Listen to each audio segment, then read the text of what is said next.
Hadis yang ketujuh, Abu Hurairah meriwayatkan bahawa ada seorang Arab Badui datang kepada Rasulullah sallallahu alaihi wasallam lalu berkata, "Ajarkanlah daku suatu amalan yang bila aku lakukannya aku akan masuk syurga." Baginda berkata, "Engkau mengabdikan diri kepada Allah dalam keadaan tidak mempersekutukan apa-apa dengannya, mendirikan sembahyang fardu, menunaikan zakat, dan berpuasa di bulan Ramadan." Orang itu berkata, "Demi Tuhan yang nyawaku berada di tangannya, sekali-kali tidak akan kutambah dan kukurangi apa-apa," yakni yang disebut baginda sallallahu alaihi wasallam itu.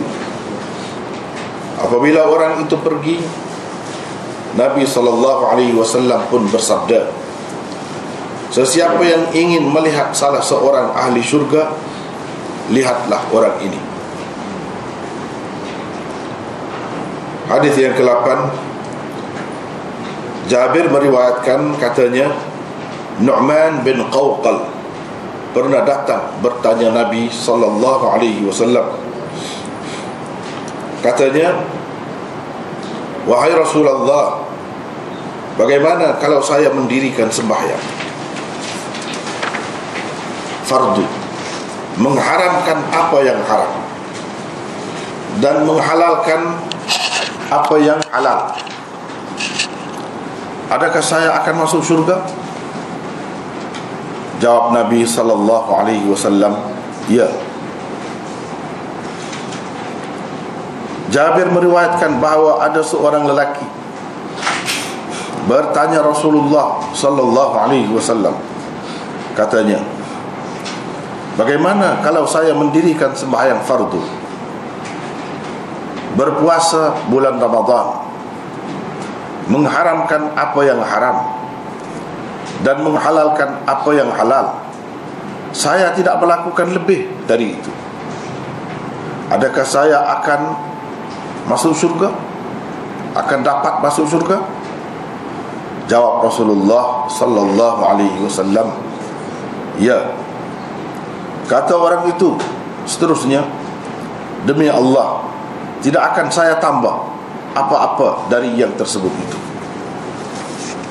Itulah 2-3 hadis yang sebenarnya masih lagi ada kaitan dengan bab sebelum ini. Dalam nokta yang pertama ada kaitan dengan itu. Seperti kita maklum, sedia maklum, kepada yang sudah maklum lah, kepada yang tak maklum lagi memang dia tak tahu. Jadi perlu diceritakanlah bahawa tajuk-tajuk di dalam Sahih Muslim ini bukan yang dibuat oleh Imam Muslim sendiri. Dengan sebab itu kita akan dapati dalam syarah Sahih Muslim berbeza-beza tajuknya. Setengah-setengahnya di sini ada tajuk yang lain. Tapi kalau macam ini, nuskhah yang kita pakai ini, Syarah Nawawi, dia yang nombor 7 ni masuk di bawah tajuk sebelum ni. Macam-macam lah tajuk dibuat. Ada yang fikir ini beberapa hadis ni sesuai dengan tajuk ni, dia buat. Tapi yang paling popular, yang tersebar di kalangan umum ialah tajuk bab yang dibuat oleh Imam Nawawi. Itu popular.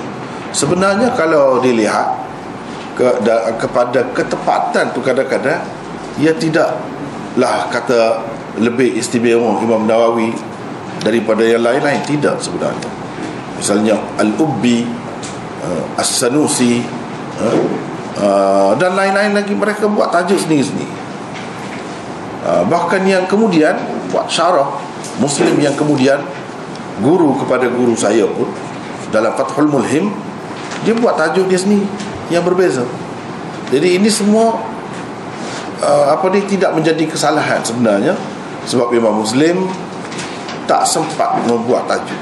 Dia hanya sempat menyusun hadis-hadis dia. Tapi hadis-hadis dia tu tersusun dengan baik, sehingga kalau orang nak buat tajuk mudah.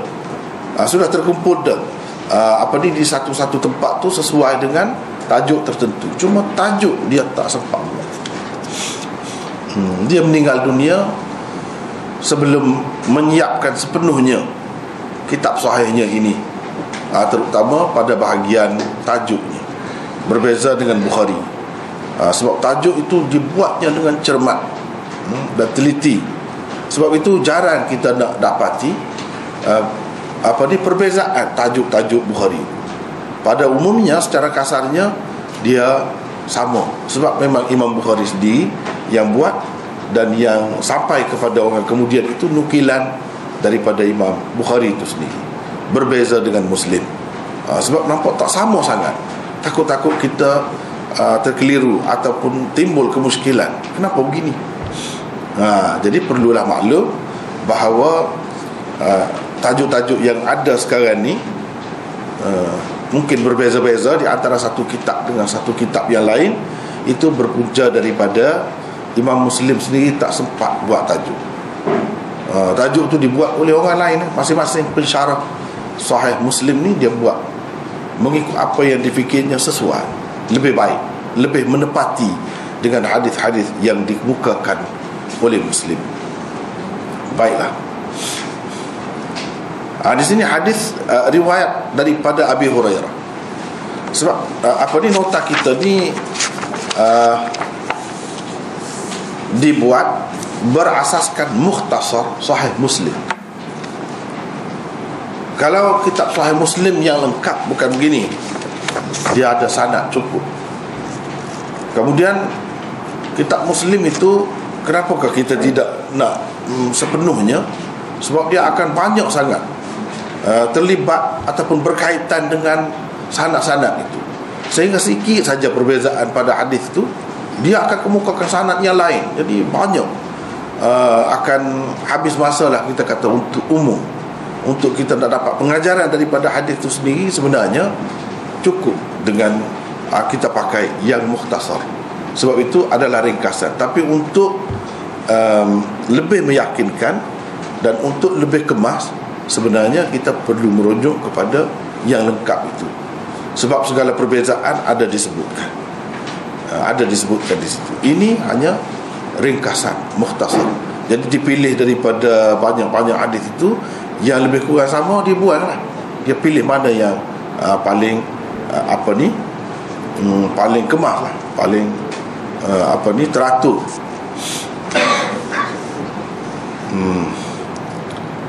Jadi kalau dalam kitab asal itu, dia akan banyaklah apa yang kita panggil sebagai mutaba'atnya, mutaba'at hadis ini. Ini riwayat daripada Abi Hurairah melalui satu saluran. Saluran-saluran yang lain itu dikemukakan juga. Jadi kepada umum sebenarnya sanad-sanad itu tidak diperlukan sangat, tidak diperlukan sangat. Yang lebih perlunya ialah pengajaran daripada hadis itu untuk kita amalkan, untuk kita jadikan panduan hidup. Abu Hurairah meriwayatkan bahawa ada seorang Arab Badui datang kepada Rasulullah sallallahu alaihi wasallam lalu berkata, "Ajarkanlah daku suatu amalan yang bila aku lakukannya, aku akan masuk syurga." Cuba bagi suatu panduan, suatu amalan, kalau saya buat itu, jamin saya masuk syurga. Itu tanya dia dengan Nabi sallallahu alaihi wasallam.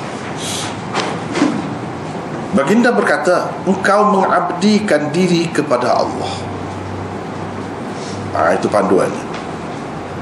Dalam keadaan tidak mempersekutukan apa-apa dengannya. yakni engkau hidup dengan tauhid yang sejati, tidak ada bercampur baur dengan syirik, tidak ada bau-bau syirik pun tidak ada, betul-betul tauhid. Itu panduannya. mendirikan sembahyang fardu, menunaikan zakat dan berpuasa di bulan Ramadan. Ini antara perkara yang jika seseorang melakukannya, dijamin dia masuk syurga. Bukan khusus dengan sahabat yang bertanya ni saja. Nabi SAW kata ni bukan khusus untuk dia saja, orang lain pun begitu. Ini yang asas. Orang itu berkata,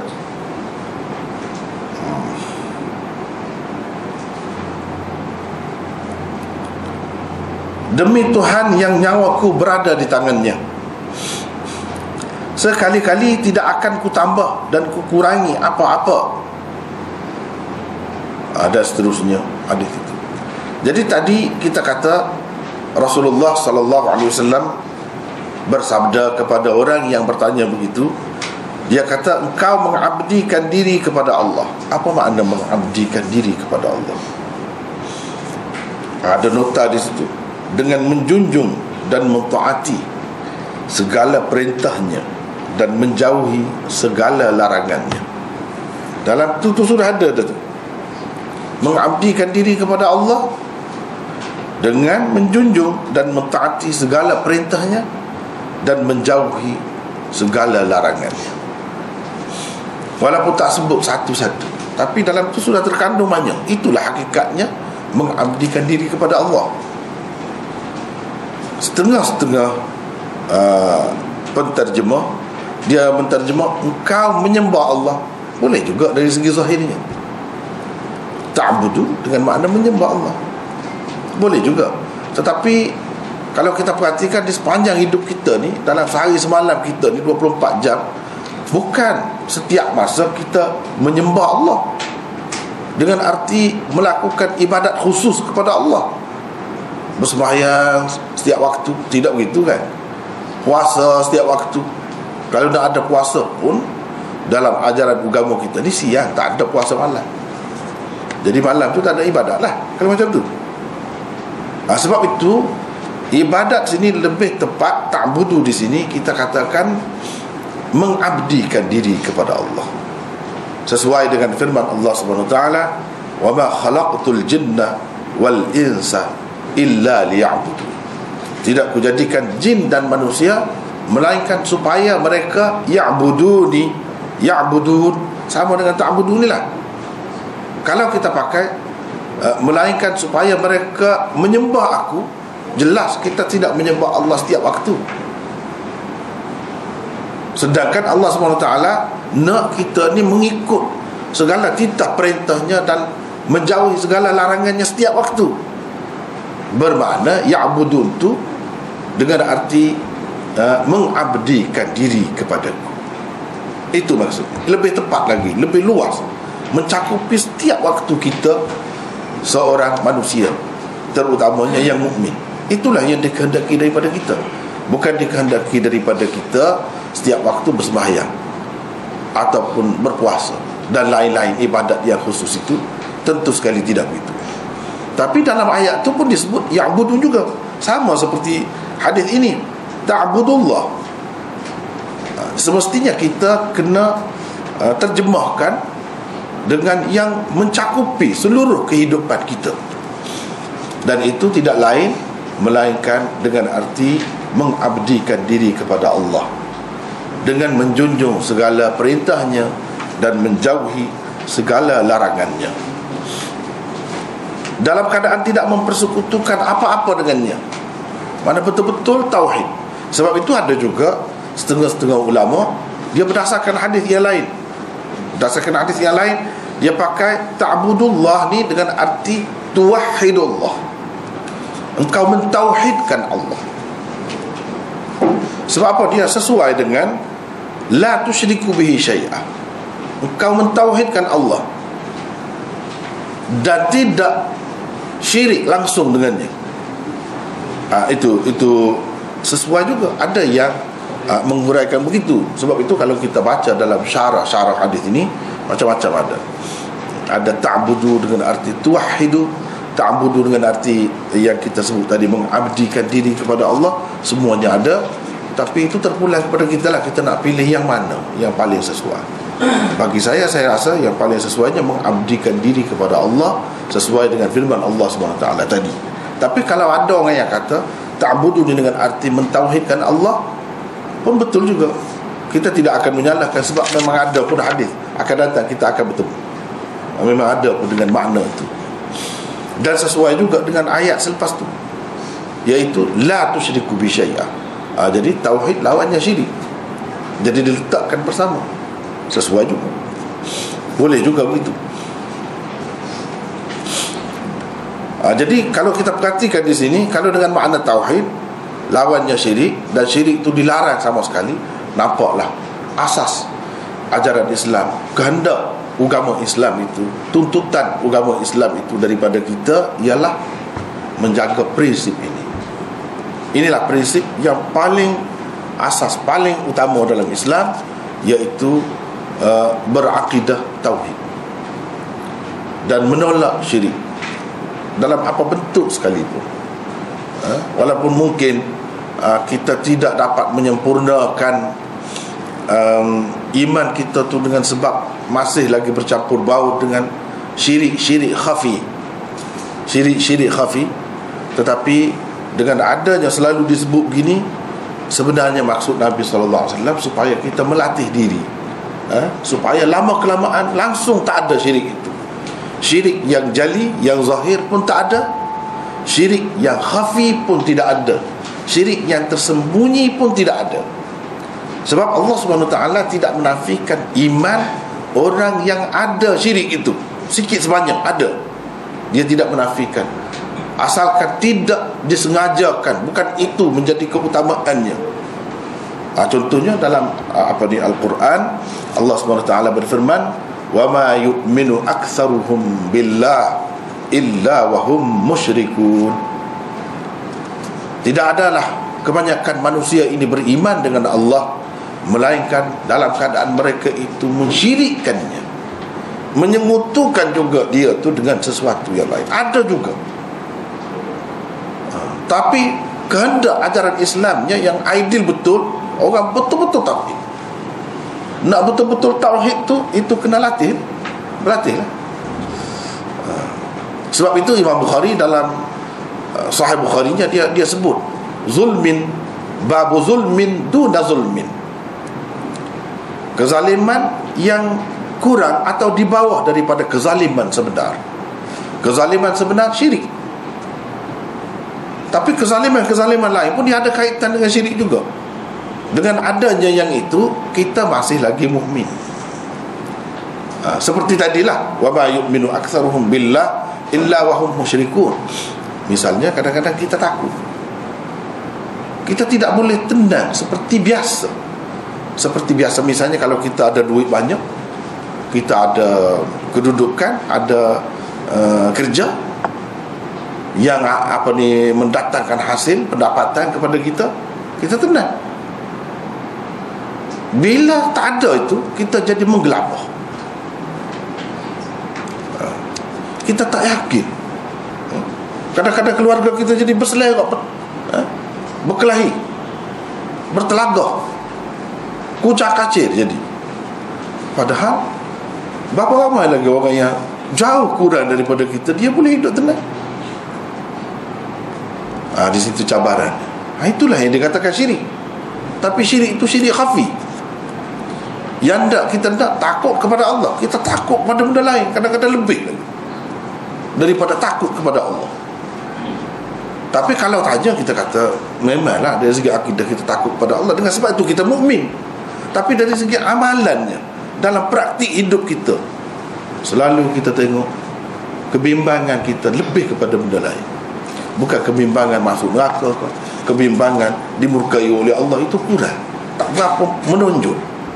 Yang lebih menonjol, yang lebih mempengaruhi hidup kita yang tadi, duit, kedudukan, pangkat. Itu, ini pun semacam syirik juga. Mukmin yang sebenarnya tak ada benda tu, sama saja. Itu payah tu, kena didik hati, jiwa. Macam takut tadilah, takut kepada hantu, takut kepada itu, takut kepada ini. Orang mukmin sebenarnya takut kepada Allah. Yang lain dia tidak takut. Kalau Allah sudah ada bersama dia tak takut. Tapi berapa orang kita nak cari yang macam tu? Tak ada terkesan langsung dengan keadaan sekeliling. Kita kalau tak makan ubat takut. Takut sangat. Seseorangnya ubat tu segala-galanya yang menentukan. Padahalnya berapa ramai orang yang tak ada ubat dah habis, dia boleh sembuh. Wa idza maridtu fa huwa yashfin. Akidah itu tak meresap betul-betul. Bila aku sakit, dialah yang menyembuhkan. Kita macam perasaan kita tu macam ubat yang menyembuhkan. Doktor itu, pakar ini. Nah, itu sudah silap.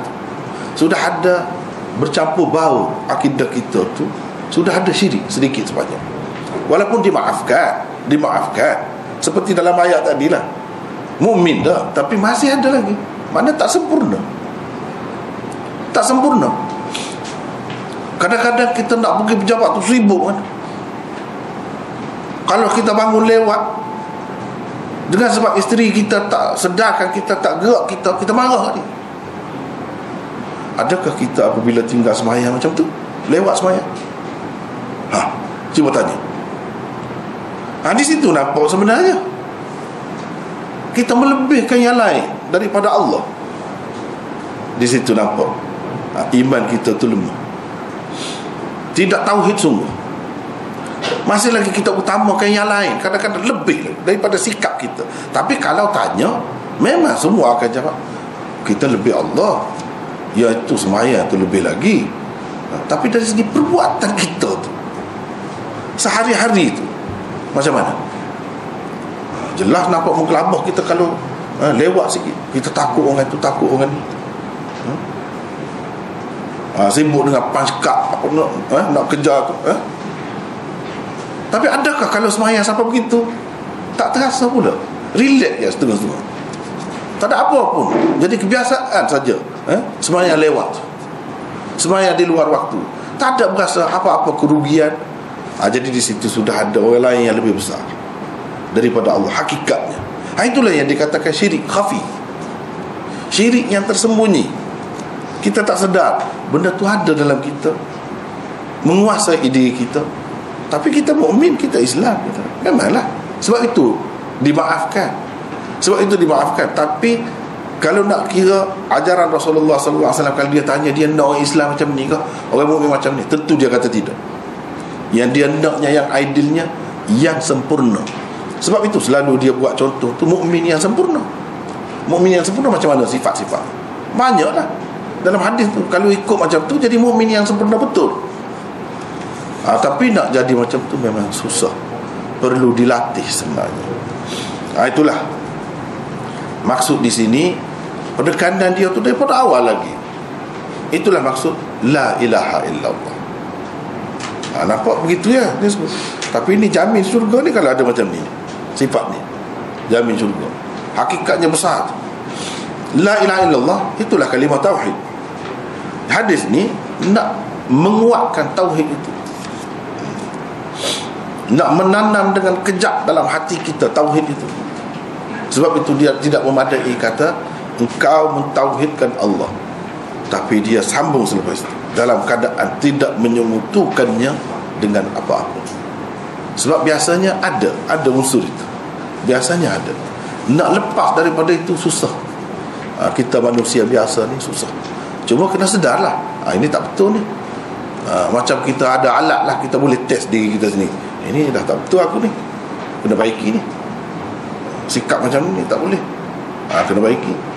Sebab kita ada panduan. Senang, ada panduan.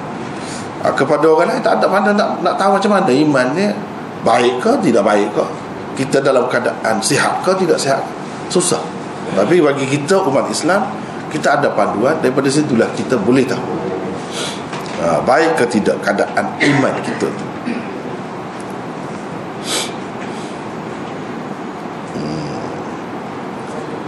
Kemudian mendirikan sembahyang fardu, menunaikan zakat, berpuasa di bulan Ramadan, ini selalu disebut, menunjukkan benda ni ditekankan sangat.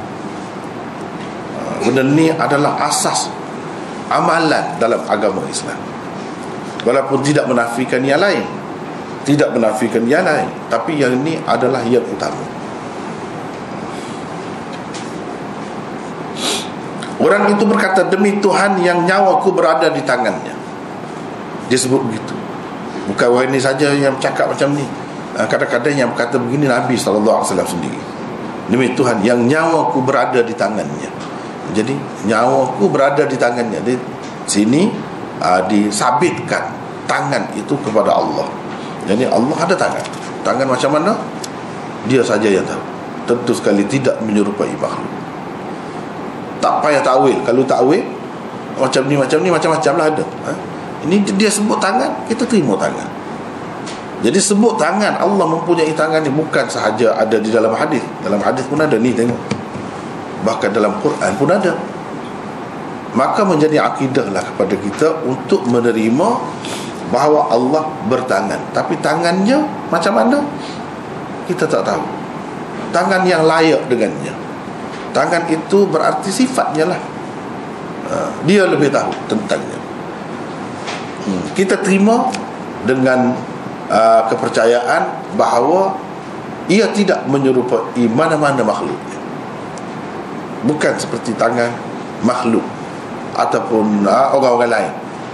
Tangan apa pun, dia ada tangan-tangan. Seperti disebutkan ada mata, kita kena terima begitu. Tapi jangan pula kita ngada-ngada. Dah ada tangan, ada mata, jadi hidung adalah. Jangan. Hidung dia tak kata. Hidung dia tak kata. Dia ada hidung. Dia ada mulut. Dia tak kata. Jadi jangan kita pandai-pandai pula. Ada mulut mesti ada bibir atas, bibir bawah pula. Jangan. Itu salah. Kalau begitu jadi mujassimah. Mujassimah. Itu yang salah. Tapi kalau sekadar menerima apa yang disebut dalam Quran dan dalam hadis, dah serahkan hakikatnya kepada Allah, selayak dengannya, tentu sekali tidak menyerupai makhluk, laisa kamitslihi syai' wa lam yakul lahu kufuwan ahad. Ada dulu sini. Itu memang kena terima. Siapa pun terima. Kalau dia tu orang Islam yang betul, percaya kepada Quran dan Sunnah, mesti dia terima. Macam ni, nyawaku berada di tangannya. Disebut tangan. Sekali-kali tidak akan ku tambah dan ku kurangi apa-apa. La azidu ala hadha syai'an abadan wala anqusu minhu. Ini disebut ni. Yani apa yang disebut baginda itu,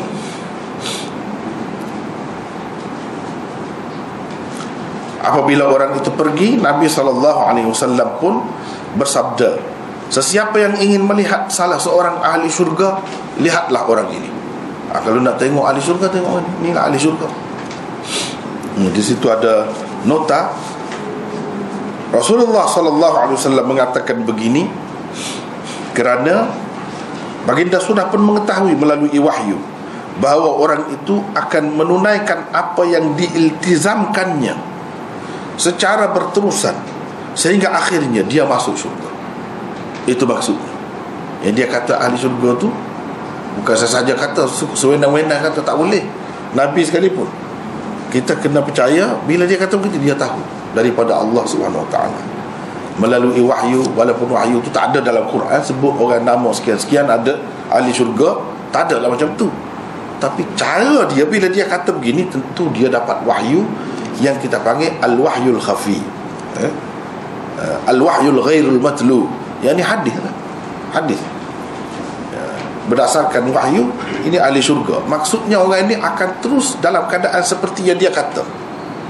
Dia akan jaga apa yang diiltizamkannya itu secara berterusan sehingga akhirnya masuk syurga. Jika seseorang itu berterusan buat begitu, memanglah ahli syurga, dia akan masuk syurga. Itu jaminan yang diberikan oleh Rasulullah SAW. Tentu sekali benda ni Nabi SAW dapat melalui wahyu. Sebab bukan hak dia secara mutlak untuk mengatakan orang ni ahli syurga. Dia pun banyak perkara tak tahu. Dia pun banyak perkara tak tahu. Laisa laka minal amri syai'un aw yatuba alaihim aw yu'adzibahum. Misalnya dalam ayat itu, bukan urusan kamu nak menentukan ini ahli neraka ke atau siapa ke, ahli neraka, ahli syurga, atau Allah akan menerima taubat dia ke atau tidak, kamu tak tahu. Itu teguran Allah terhadap Rasulullah sallallahu alaihi wasallam yang minta Allah Subhanahu wa taala, dia sebut nama, minta supaya Allah Subhanahu wa taala binasakan. Allah Subhanahu wa taala tegur, jangan kata begitu, kamu tak tahu. Dan orang-orang yang bahagian daripadanya disebut nama tu kemudiannya Islam pun mati dengan dalam keadaan berjuang Islam. Ini menunjukkan Rasulullah sallallahu alaihi wasallam tak tahu semua. Kalau ada dia buat macam tu, kalau tak betul Allah tegur. Ni macam ni tak ada teguran, dia sebut. Terus begitu.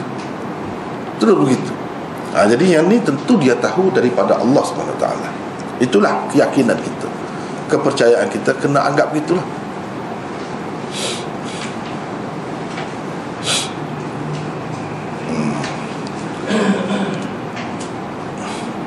Orang yang diisyaratkan di dalam hadis ini termasuk di kalangan ahli syurga dengan kesaksian Nabi sallallahu alaihi wasallam.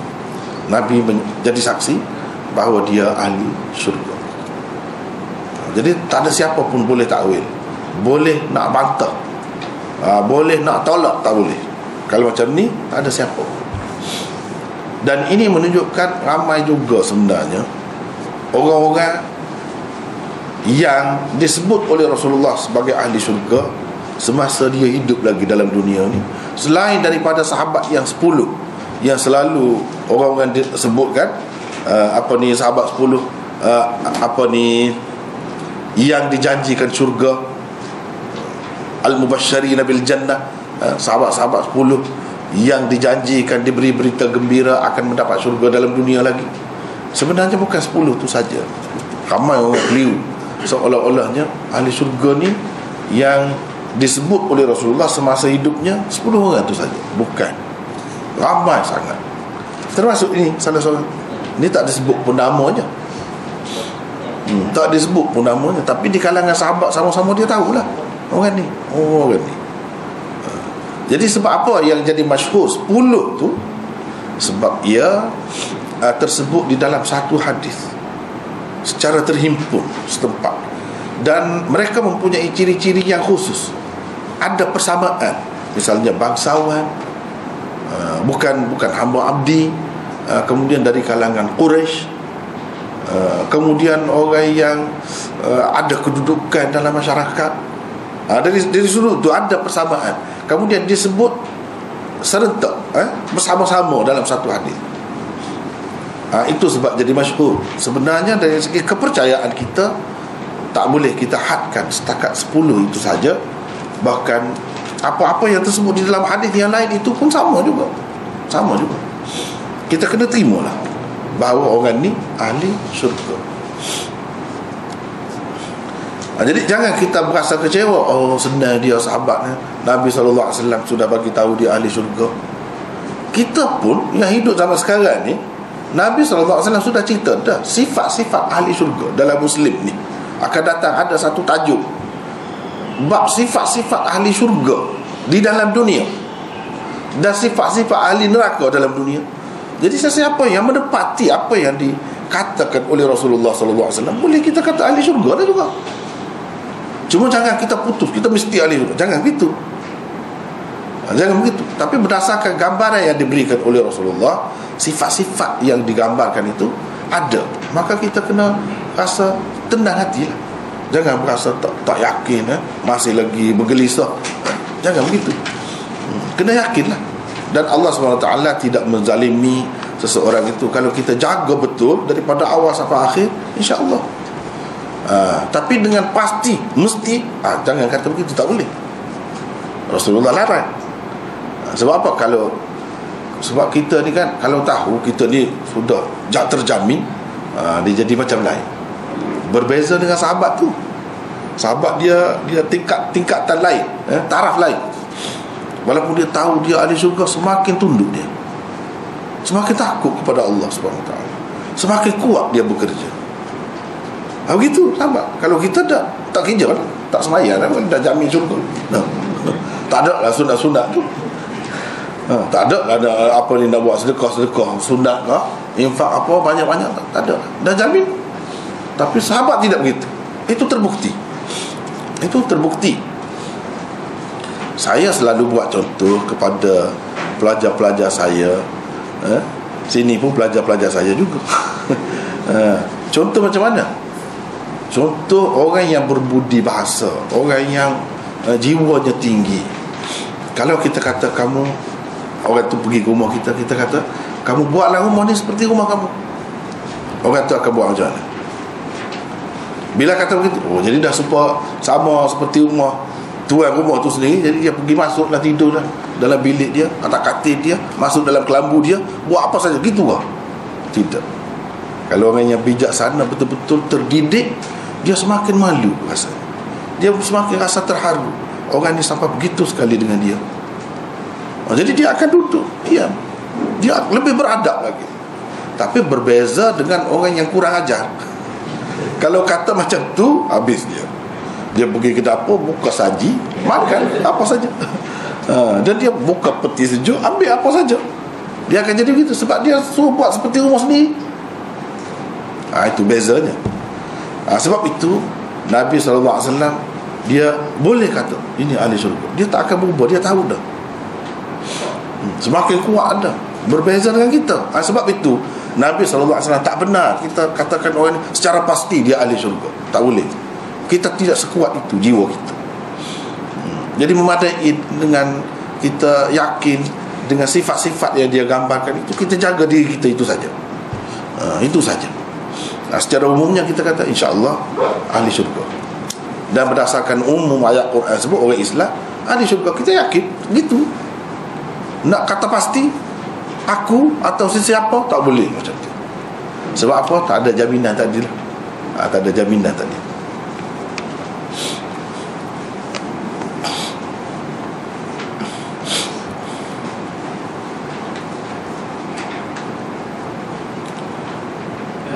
Antara kesimpulan yang dapat dipetik daripada hadis ini ialah, satu, tidak salah melakukan ketaatan kerana ingin masuk syurga. Kalau kita perhatikan, ceritakan kepadaku, ajarkan kepadaku amalan yang kalau saya lakukan saya masuk syurga. Jadi kita nak syurga, tak salah. Itu tidak bercanggah dengan ikhlas. Apa yang dikatakan ikhlas kan kerana Allah. Dan kerana Allah apa dah? Nak syurga. Dah lain. Itu lain. Kalau nak dunia, itu tak boleh. Sebenarnya tak padan, tak berbaloi. Kita nak buat kerana dunia, tak padan. Tapi kalau syurga memang berbaloi. Sebab mahal sangat syurga tu. Kalau kita nak pun sepatutnya. Benda ni tak ada orang yang tak nak. Kalau dia tu waras, mesti dia nak. Kalau macam tu sempurna. Macam mana tak nak? Dan kalau makan, semakin sedap, tak nak.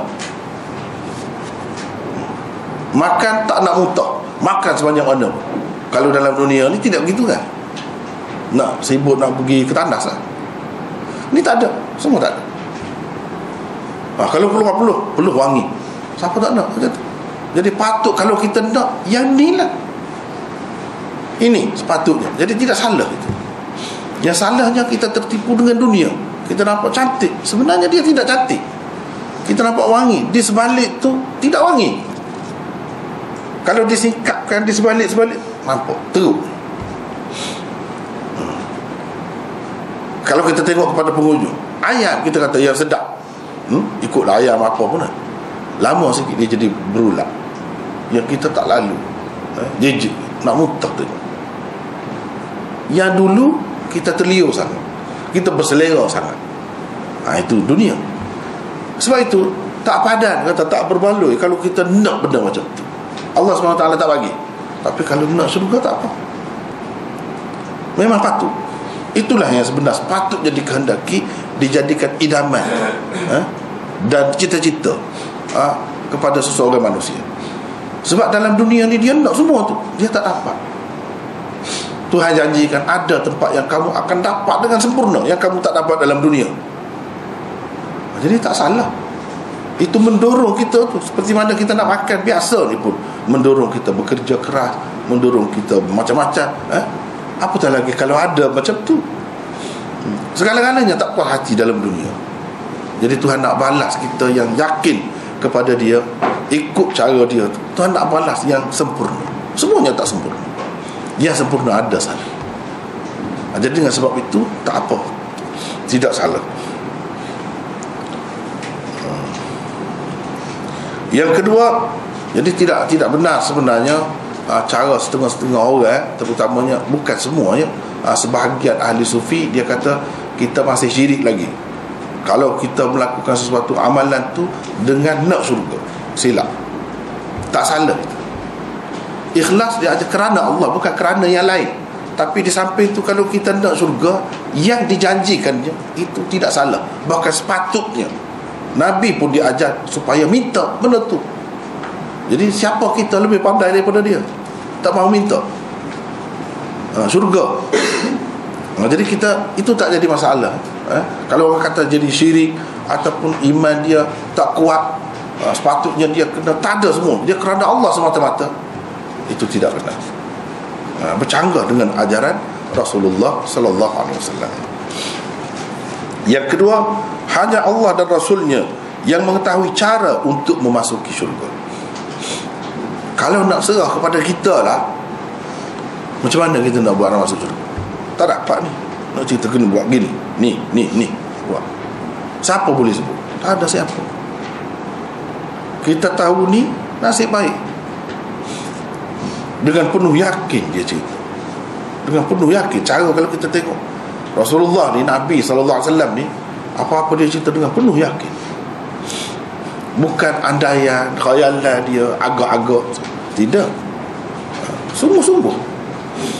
Jadi itu memberi keyakinan kepada kita. Dan dia dengan tepat boleh sebut, ini sembahyang, ni puasa, dia boleh sebut. Orang lain tak ada dalam dunia ni yang boleh kata macam ni, yang kata macam ni.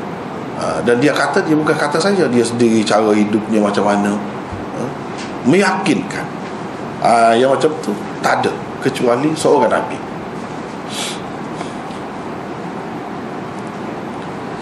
Yang ketiga, melakukan amalan-amalan yang wajib sahaja sudah memadai untuk memasuki syurga. Untuk masuk syurga, seseorang itu melaksanakan amalan-amalan yang wajib sahaja sudah memadai sebenarnya untuk masuk syurga. Yang lebih-lebih lagi itu dia tak cerita, sekadar masuk syurga boleh dah.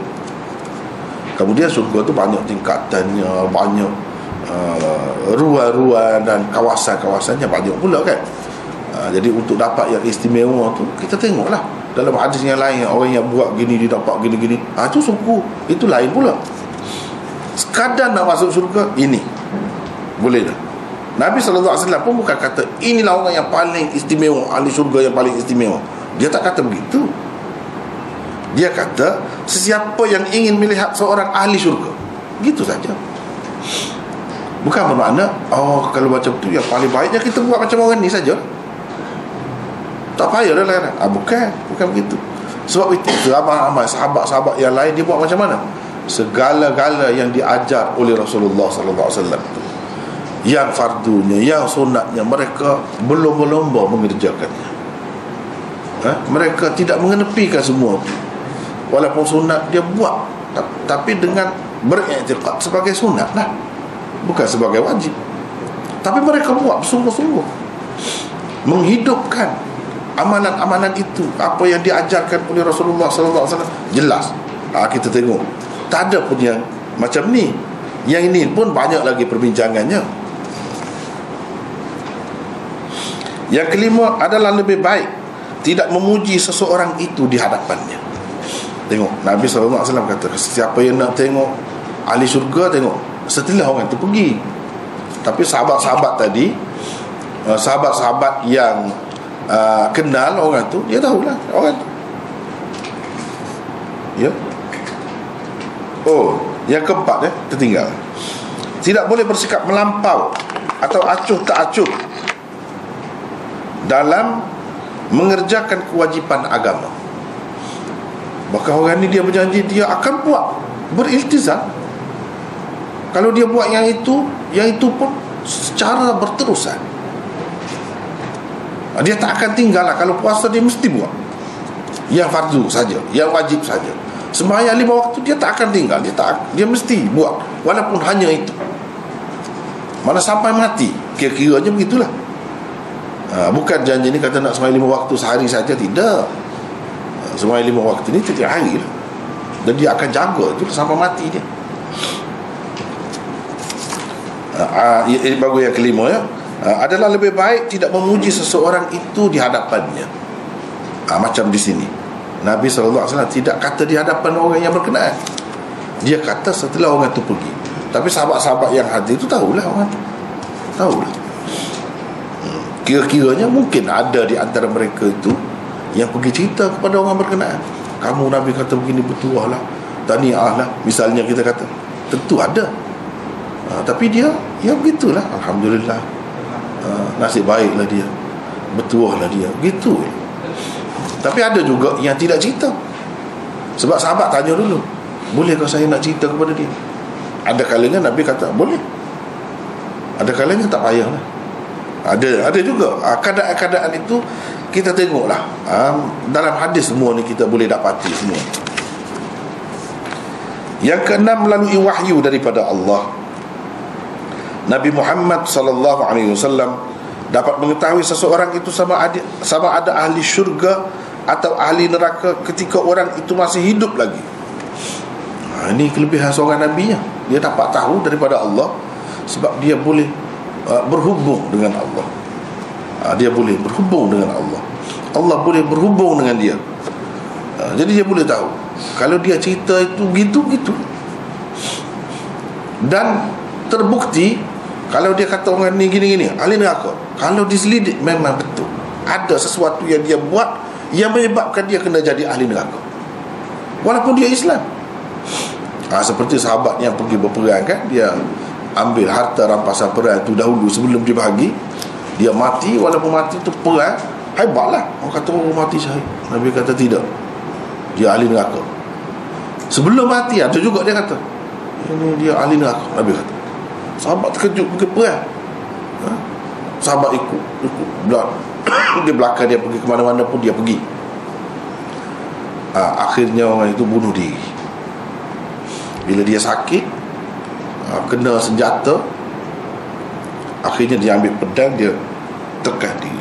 Sahabat tu sendiri tengok, dia pun mengucap, benarlah kata Rasulullah SAW. Tengok, pelik. Apa yang dia kata tu memang jadi kenyataan. Itulah bezanya seorang Nabi dengan orang biasa. Seorang biasa begitu.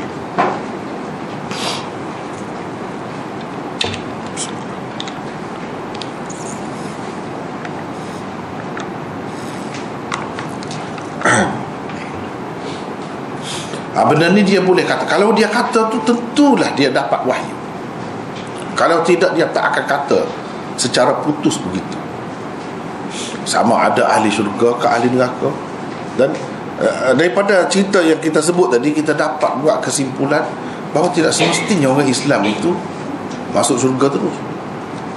Ada kalanya kalau dia melakukan kesalahan-kesalahan tertentu yang kena masuk neraka dahulu, masuk neraka dulu lah. Itu antara dalil bahawa orang Islam pun boleh masuk neraka juga. Banyaklah lagi yang lain-lain.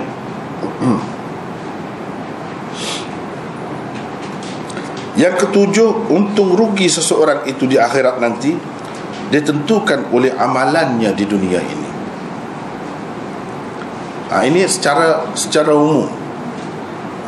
Secara umumnya manusia terikat dengan amalannya. Kullu nafsin bima kasabat rahina. Itu dalam Quran disebut. Manusia ini terikat dengan apa yang diusahakannya, apa yang diamalkannya. Kalau amalan baik, maka baiklah hasilnya. Kalau tidak baik, maka tidak baiklah hasilnya. Jadi dengan sebab itu amalan ini adalah sesuatu yang penting dalam ajaran agama.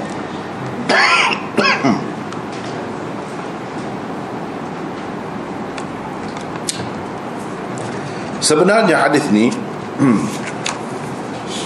sebab sesuai dengan mukhtasar Sahih Muslim, saya pun tidak panjangkan perbincangan ni, ringkas-ringkas juga. Kalau nak tengok hadis ini dengan lebih detail lagi, tengok yang ini. Saya sudah buat dah. Ini Mishkatul Masabih Kitabul Iman nombor 5, nota 5. Hadis yang sama saya bincangkan, yang dia kata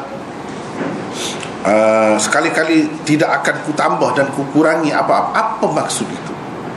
Saya bagi di dalam ni 10 pendapat ulama. Apa yang dimaksudkan dengan kata-katanya itu?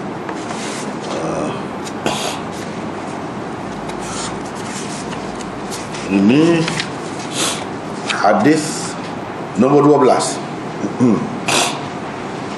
Hadis nombor 12 dalam Mishkat. Itu saya bincang dengan lebih panjang, lebih detail. Jadi kalau nak tengok perinciannya lagi tentang hadis ni, boleh tengok sini. Boleh tengok sini. Sebab kitab lain-lain sampai 10 pendapat ulama tentang apakah maksud dia kata saya tak akan tambah. Sebab kalau tak akan tambah, macam mana tak tambah? Sedangkan hukum agama itu pada masa Nabi SAW sentiasa bertambah. Katakanlah pada masa ni haji tidak difardukan lagi, ya, tidak wajiblah atas dia lagi. Tapi apabila difardukan kemudian, adakah dia tidak akan mengerjakan haji sesuai dengan dia kata saya tak akan tambah daripada apa yang disebut itu? Kalau macam tu tak jadi, tak boleh, tak sempurna iman, tak jadi. Orang Islam terikat, terutamanya di zaman Rasulullah SAW, terikat dengan syariat yang sentiasa berterusan sampai kepada Rasulullah SAW, dikemukakan oleh Rasulullah. Jadi apa arti dia kata saya tak akan tambah, saya tak akan kurangi? Itu pun bercanggah juga dengan kenyataan. Tak akan kurangi. Ada yang memang kurang pun, misalnya sesuatu itu mansuh, jadi kuranglah. Dulu ada kemudian dimansuhkan, jadi tak ada kena kurang. Dia kena kurang lah. Kenapa dia kata saya tak akan kurangi? Dan kerana dia kata begitu, Nabi SAW puji dia, bahkan kata dia sebagai ahli syurga. Macam mana? Di situ timbul kemuskilan. Jadi jawapannya boleh tengok di sini lah, dalam nota ni. Saya tak panjangkan di sini, secara ringkas saja. Jadi macam-macam lah pendapat yang disebutkan oleh ulama dalam menyelesaikan masalah ini. Antaranya ada yang berkata dia ni adalah wakil, utusan kaumnya. Saya tak akan tambah dan saya tak akan kurangi itu apa-apa yang disebut oleh Rasulullah. Yang ini saya akan balik ajar betul-betul seperti yang Rasulullah cakap. Saya tak akan tambah dan tak akan kurang. Mana saya betul-betul nak jaga amanah ini. Itu maksudnya. Bukan dengan arti kalau ada hukum lain yang baru datang, bertambah hukum tu, saya tak akan tambah. Bukan begitu. Ini setakat ni yang Rasulullah sebut, saya akan sampaikan ini saja, dengan penuh amanah. Itu maksudnya. Ada juga yang kata saya tak akan tambah, misalnya puasa bulan Ramadan, itu saja yang fardu. Saya tak akan tambah, kata puasa bulan Syaban pula fardu. Itu maksud saya tak akan tambah. Saya tak akan kurangi kalau puasa bulan Ramadan itu sepanjang bulan. Saya tak akan kata 15 hari saja yang wajib puasa tu bulan Ramadan. Itu maksudnya. Kalau macam tu tidak ada percanggahan, betul lah. Mana maksudnya dia akan ikut sepenuhnya betul-betul seperti yang diajarkan oleh Rasulullah sallallahu alaihi wasallam. Tidak ada akan melebihkan atau mengurangkan dalam apa sekalipun, dalam bilangannya, kaifiatnya dan caranya. Saya tak akan tokok tambah, saya akan jaga betul-betul. Itu maksudnya. Dan banyak lagi lah secara terperinci dalam nota Mishkat, nota yang kelima, nota yang kelima, di situ ada saya sebutkan secara terperinci.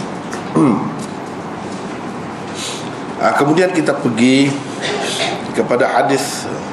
Jadi terlebih dahulu saya nak sebut ni hadis yang ketujuh ni Imam Muslim kemukakan sebagai syawahid.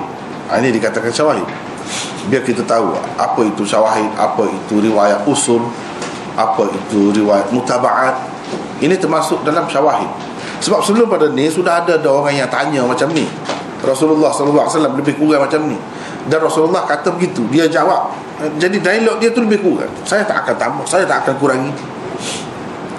Tapi itu riwayat sahabat yang lain. Riwayat Talha ada, riwayat Abu Ayyub ada. Ini riwayat Abu Hurairah. Mana sahabat tu berbeza-beza. Bila sahabat itu berbeza, ini dipanggil riwayat syawahid. Ini sebagai riwayat sokongan kepada yang telah disebut sebelum ini. Kalau daripada sahabat yang sama, maka itu dipanggil mutaba'at. Riwayat ini dikemukakan. Kenapa daripada Abu Hurairah juga beberapa kali dia riwayat ni, bezanya sanad saja. Itu dikemukakan secara mutaba'at. Tujuannya juga untuk menguatkan yang tersebut sebelum itu, bahawa yang menceritakan macam ni bukan seorang sahabat saja. Jadi lebih kuatlah, lebih meyakinkan kita. Kemudian riwayat daripada Jabir, katanya Nu'man bin Qawqal pernah datang bertanya Nabi SAW. Katanya, wahai Rasulullah, bagaimana kalau saya mendirikan sembahyang fardu, mengharamkan apa yang haram dan menghalalkan apa yang halal, adakah saya akan masuk syurga? Masuk syurga juga. Jadi tidak salah, Nabi SAW tak pernah kata apa ni mengharapkan syurga ni, kira nak syurga saja, nak masuk syurga saja, buatlah saja amalan. Pernah ke kita dengar Rasulullah kata begitu? Tak pernah, berkait dengan syurga. Tapi kalau nak dunia, nak ini, nak, memang dia tegur. Itu jelas. Kalau syurga tak apa. Tapi bukan maknanya kita niat buat amalan itu niat nak syurga. Tidak. Kerana Allah tu, lillahi ta'ala tu mesti, semua amalan mesti kerana Allah. Tetapi sebagai balasan daripada amalan itu, sebagai yang dijanjikan oleh Allah, kita nak, kita mengharapkan itu. Tak salah, sebab dia yang menjanjikan begitu. Kalau kita kata tak ada balasan, maknanya kita mendustakan pula. Sedangkan itu termasuk dalam janjinya. Boleh dikatakan dalam Quran itu penuh dengan janji-janji syurga dan ancaman terhadap neraka. Takkan benda tu tak wujud? Kita tak perlu fikir, ada dalam fikiran kita. Jadi ada dalam fikiran kita, tak apa. Dan kita nak syurga berkait dengan amalan yang ni seperti yang dijanjikan oleh Allah, tidak menjadi kesalahan. Tidak menjadi kesalahan. Adakah saya akan masuk syurga? Jawab Nabi SAW, ya. Jawab dia ringkas dengan penuh yakin. Jadi kira-kiranya masih lagi di bawah bab yang sama. Pertanyaan pun lebih kurang macam tu juga. Cuma dalam bentuk lain sikit. Dalam bentuk lain sikit. Mengharamkan yang haram, menghalalkan yang halal. Itu bezanya. Tapi dari segi sembahyang tu disebut juga. Ini menunjukkan kepentingan sembahyang 5 waktu itu besar, sehingga dimaklumi oleh semua sahabat bahawa kedudukan sembahyang ni amat penting. Kalau sebut sebagai contoh, dia akan sebut ini, tak sebut yang lain. Di sini tak ada sebut pula puasa apa semua, tak ada.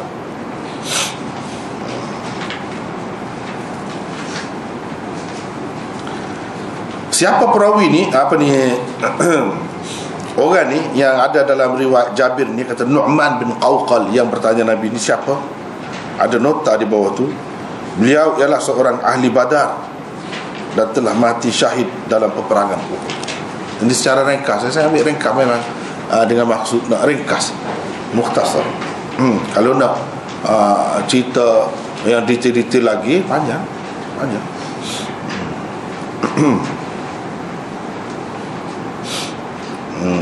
Bahkan ada dalam riwayat dia sebut dia ni orangnya tempat berjalan tu tak betul lah. Berjalan tu tempat, dia tak berjalan dengan baik. Dan dia kata, saya akan masuk syurga dengan tempat saya ini. Nanti tengoklah, hari ni sebelum matahari jatuh, saya sudah dalam syurga insya-Allah, dengan tempat saya ni. Dia kata macam tu. Dia pergi perang, mati dalam peperangan Uhud. Dan Nabi SAW kata, aku tengok dia tidak tempang pun dalam syurga. Dalam syurga. Dia kata dia nak masuk dengan tempang dia tu. Tapi Nabi SAW kata tidak, saya tengok dia dalam syurga dengan sempurna, tak ada pun dia timpang, tapi dia dalam syurga. Jelas. Kalau macam ni hebatlah. Ini salah seorang sahabat Nabi SAW yang bernama Nu'man. Mungkin di kalangan orang kita kurang biasa sikit kan. Sebenarnya Imam Abu Hanifah tu namanya sebenar Nu'man. Nu'man ini dia bukan nama baru. Di kalangan sahabat pun sudah ada. Sahabat pula hebat ni. Kalau Imam Abu Hanifah namanya kan Nu'man bin Thabit, seperti Zaid bin Thabit lah, macam tu. Ni Thabit, ni Nu'man bin Qawqal. Ahli Badar lagi, kemudian mati dalam peperangan Uhud. Ni memang kalau di kalangan sahabat terpilih sangat, terpilih sangat, istimewa sangat. Tapi orang yang istimewa, cuba kita tengok, dia tanya macam tu, tidak salah.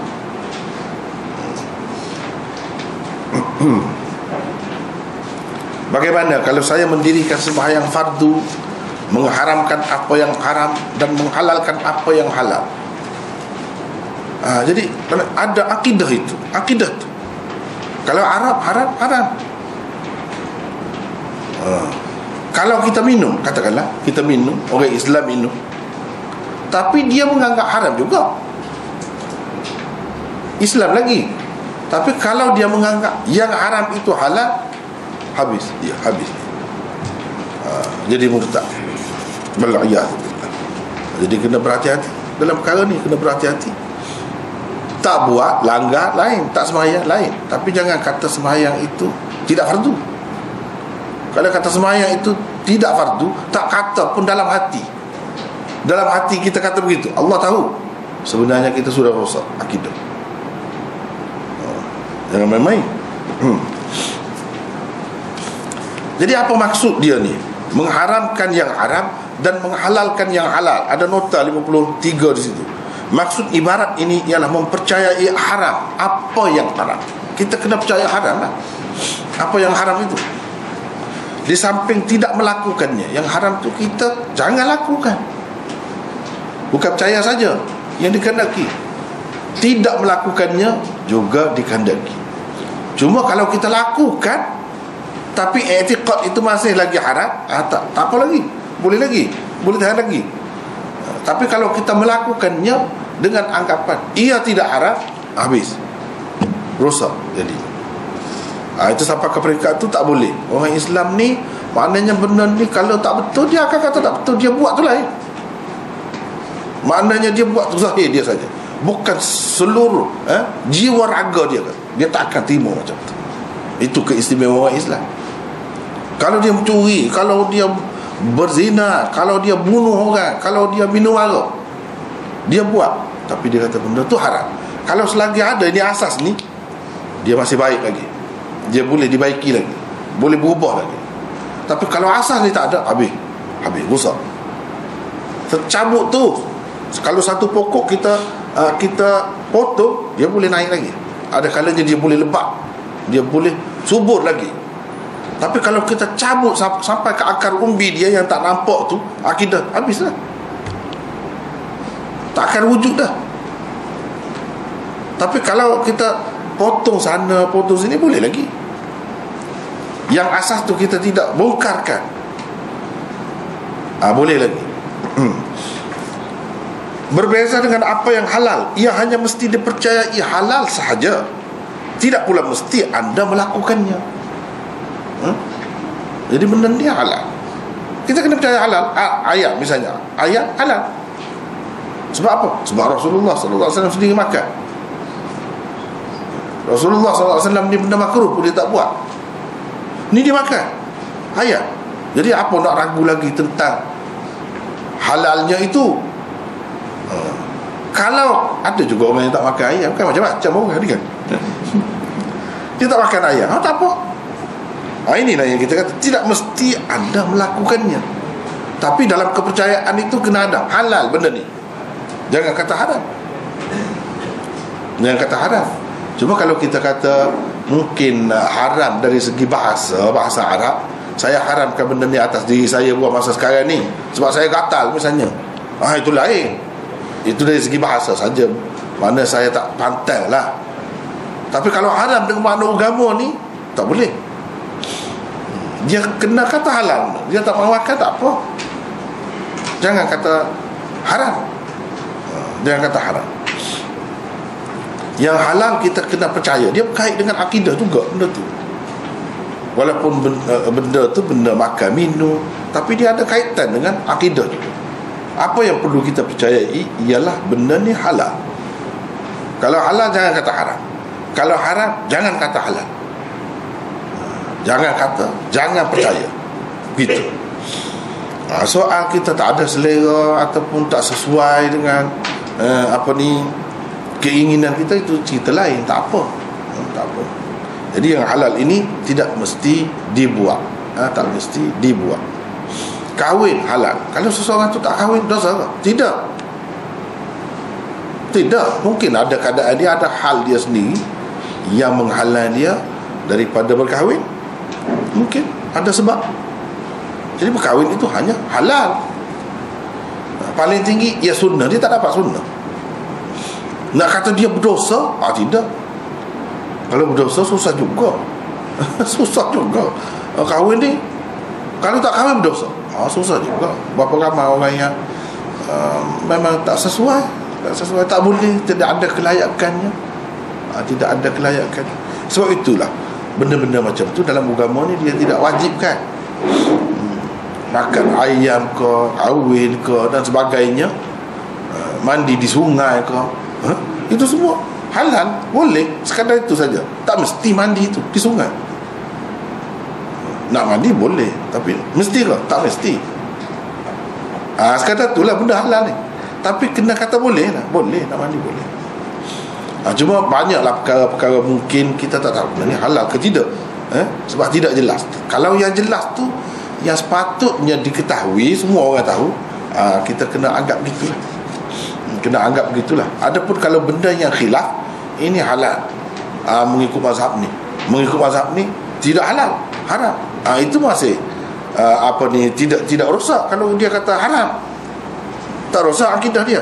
Haram mengikut pandangan ijtihad imamnya, mazhabnya, bukan Islam, bukan Quran dengan jelas kata haram. Ketam tu misalnya kita kata, atau sotong tu, cuma mazhab dia, itu lain. Itu lain, tak apa kalau macam tu. Yang tak boleh ni kalau yang sudah jelas, kahwin halal, dia kata haram kahwin, itu tak boleh. Talak boleh lah. Talak halal, nak talak walaupun tidak digalakkan, tidak elok, suka-suka, tapi boleh. Sesiapa yang kata haram talak, tak boleh. Banyak perkara yang berkait dengan halal haram ni, bukan dia berkait dengan makan minum saja. Banyak lagi dalam kehidupan kita ni yang perlu kita tahu. Boleh ke tidak ini? Ini boleh ke tidak? Ada khilaf ke tidak? Itu perlu belajar lah. Tapi yang asas-asas tadi memang kita tahu kan.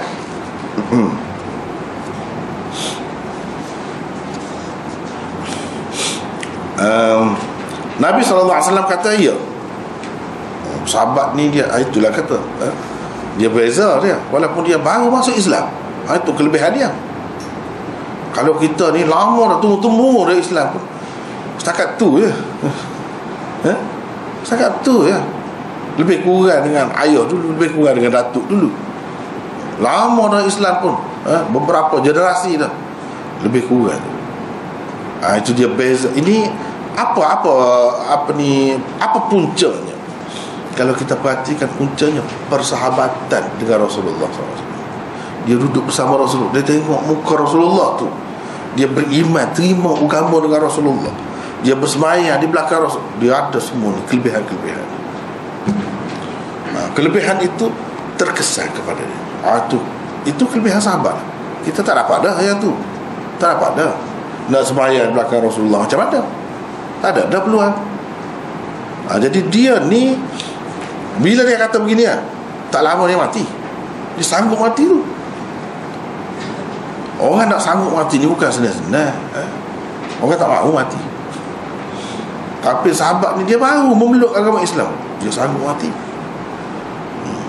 Walaupun dia tu biasa nampak, bukannya hebat sangat. Kadang-kadang nama dia pun kita tak biasa dengar. Tapi dari segi kerohanian dia tu, jiwa dia sangat tinggi kerana Islam, sangat tinggi. Pengorbanan dia tu tak boleh nak banding. Jadi kecil semua kita di Gaza, tak ada apa pun masa. Betul dari segi ilmu mungkin setengah-setengah dia tak banyak. Kalau nak kira orang yang belajar hadis banyak ingat hadis kan, dengan setengah-setengah sahabat dia tak tahu pun hadis itu. Maknanya dari segi ilmu dia kurang, tapi iman dia tu tinggi, kesanggupan dia tu kerana Islam tu, dan dia rasa tu kemanisan iman itu, dia rasa tu itu tak boleh lawan. Semua terima, semua akui. Kalau dari segi ilmu, dari segi apa mungkinlah orang lain lebih, tapi dari segi itu tak boleh lawan sahabat. Itu kelebihan mereka. Seperti dia tadi kan, bila dia tak lama dia mati. Ada sahabat tu kan, dalam peperangan Uhud juga dia tanya, wahai Rasulullah, kalau kita mati ni macam mana? Masuk syurga? Masuk syurga. Dia yakin. Sampai makan buah kurma. Dia kata lambat sangat ni kalau nak habis buah kurma. Dia pergi perang. Dia pergi perang setengah-setengah tu, dia kata dia bau syurga di sebelah sana Bukit Uhud. Jadi dia pergi ke sana. Kan pelik tu benda-benda yang berlaku kepada sahabat.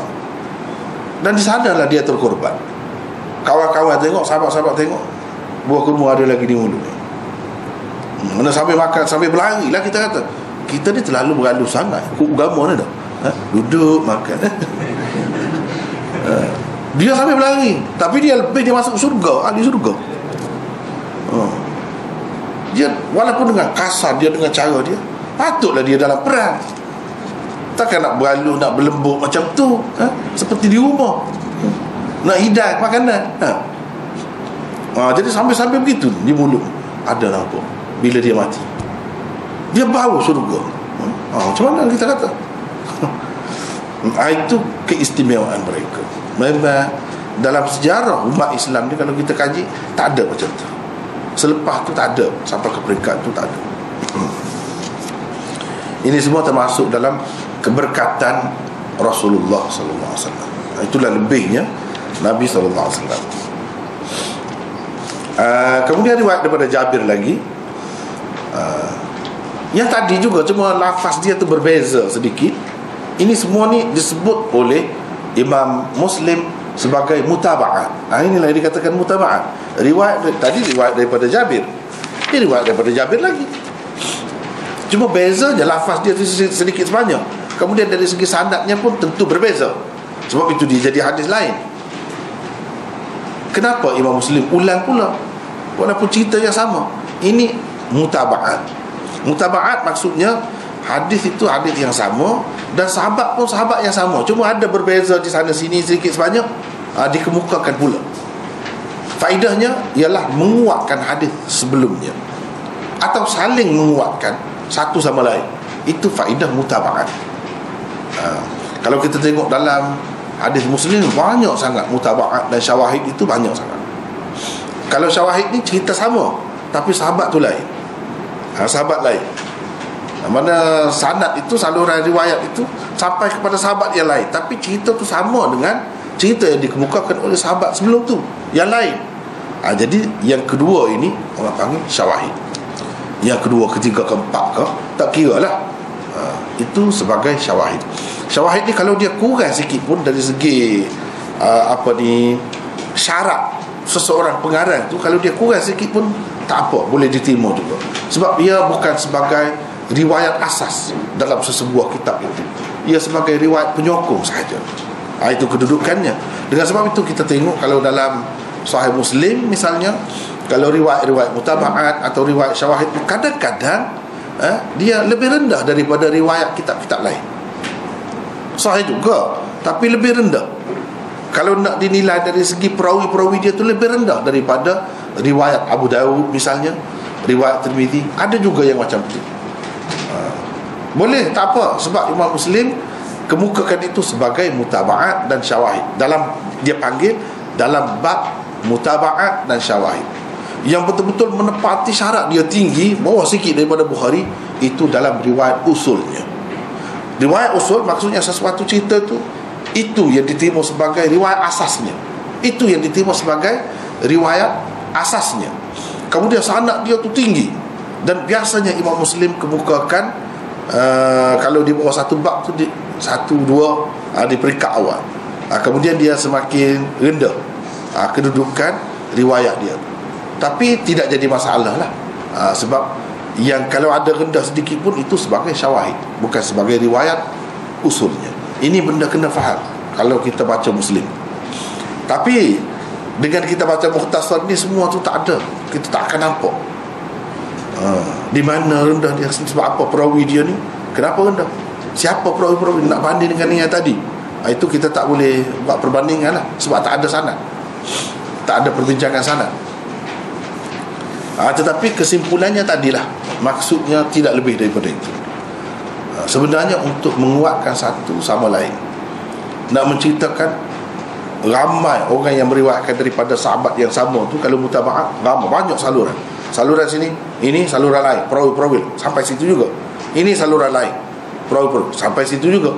Ini perawi-perawi lain pula, sampai 10 saluran riwayat sampai kepada sahabat yang sama. Satu, kita katakanlah satu daripadanya sebagai usul, dan yang selebihnya sebagai mutaba'at untuk menyokong. Itu kaedahnya.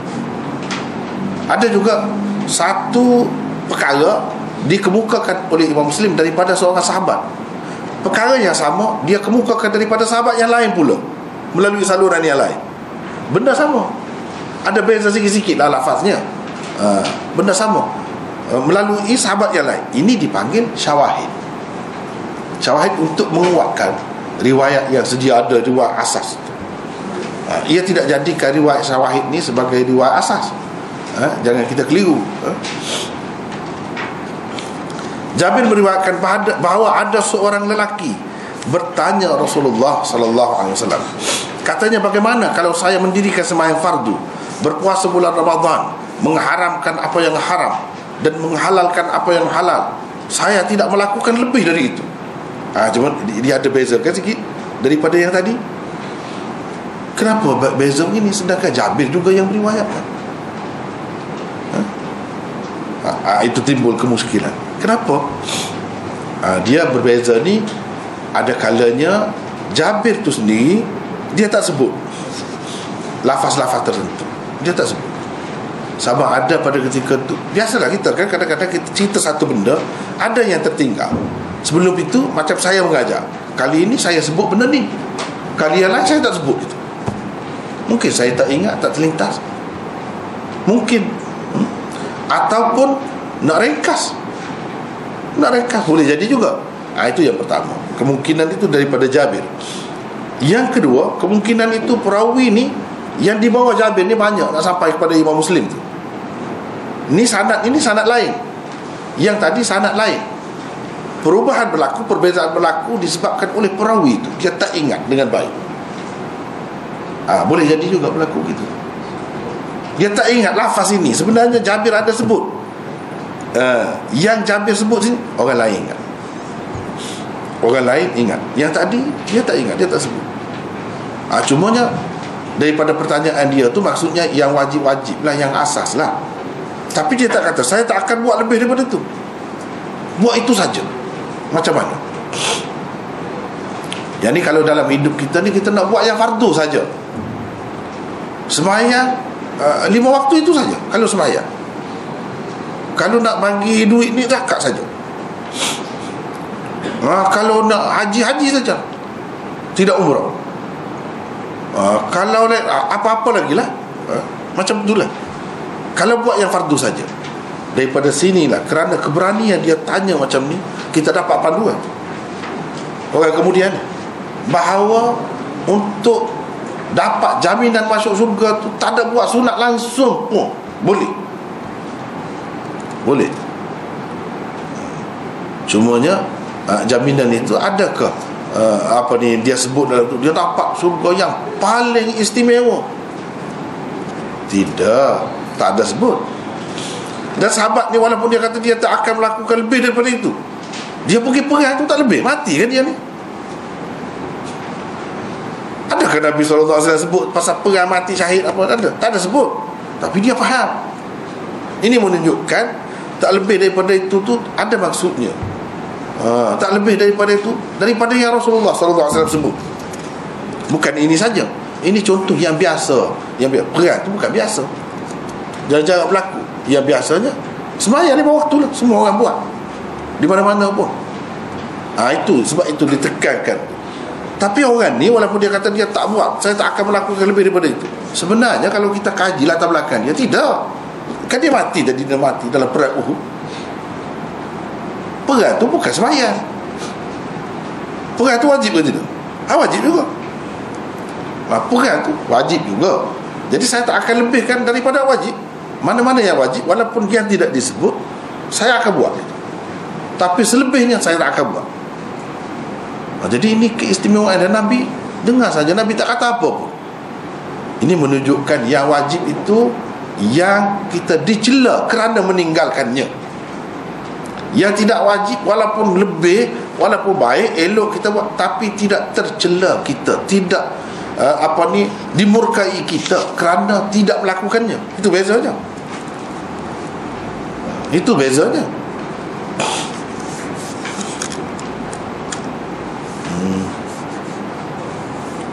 Adakah saya akan dapat masuk syurga? Jawab Rasulullah, ya. Kata orang itu seterusnya, demi Allah, tidak akan saya tambah apa-apa dari yang tersebut itu.